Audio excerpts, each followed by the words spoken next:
Hey, and welcome to another 5-minute mindset with me, Kardy Laguda. And in today's 5-minute mindset, we're going to be talking about a subject in which most of the people that is watching this video will have some kind of connection with.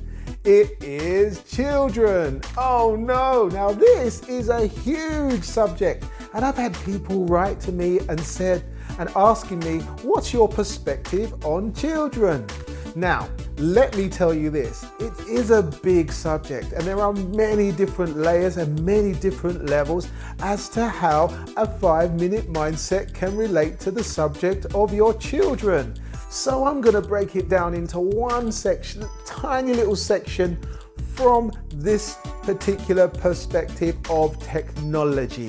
Now, everybody says, oh, my kid's always on their iPad and their iPhone and their computer. They're always playing Xbox. They're always playing PS2, PlayStation 5000 and all of that.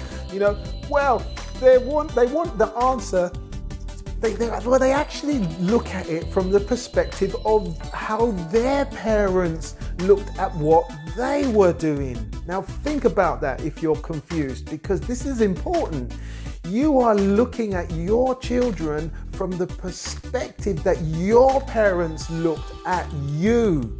When you wanted to go out to that Depeche Mode concert or Elvis Presley, whatever your age group you are in, a generational age group you are in, they looked at you from that perspective.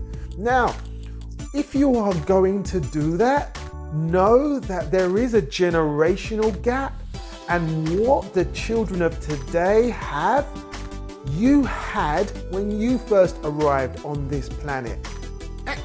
Mind blown. Let me break it down for you.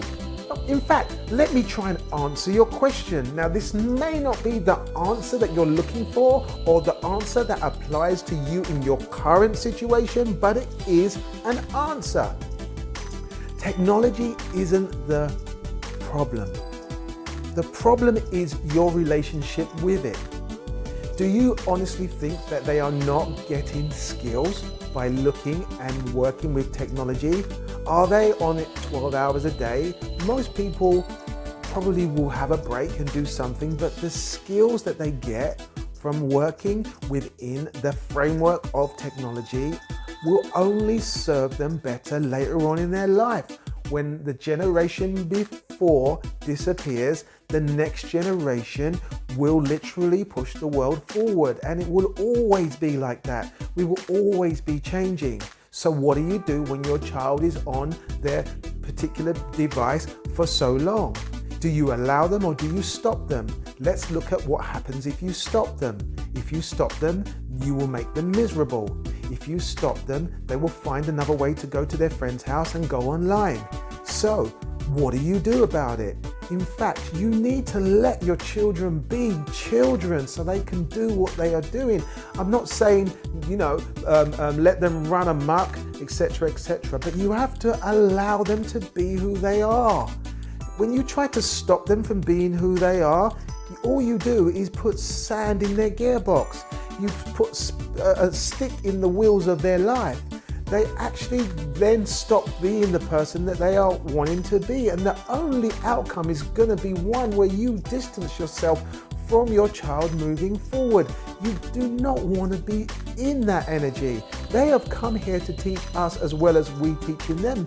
But we do not need to teach them from our lack perspective, which is it didn't work for me, so therefore it's not going to work for you. That's actually not a good service to actually give to your child.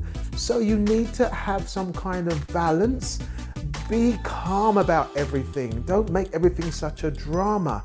This is all I can give you in a 5-minute bunch. There is so much more that I can share that will help you. But for now, this 5-minute mindset will set you on course for you having to think before you take action in a negative way. You must always remember the kids are here to teach us as well as us sharing with them. This is the 5-minute mindset with me, Kardy Laguda, on a huge subject that I've condensed down to a tiny little bit, and I hope that this will serve you. Have a great day.